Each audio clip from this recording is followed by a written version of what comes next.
முயல்களில் சிலது பழுப்பு நிறம், முயல்களில் சிலது வெள்ளை நிறம். முயல்கள் எந்த நிறமென்றாலும் எனக்கு பிடிக்கும், அதுவே நிஜம்.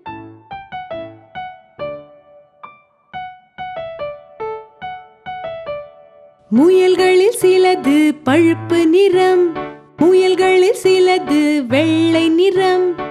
முயல்கள் எந்த நிறமென்றாலும் எனக்கு பிடிக்கும், அதுவே நிஜம்.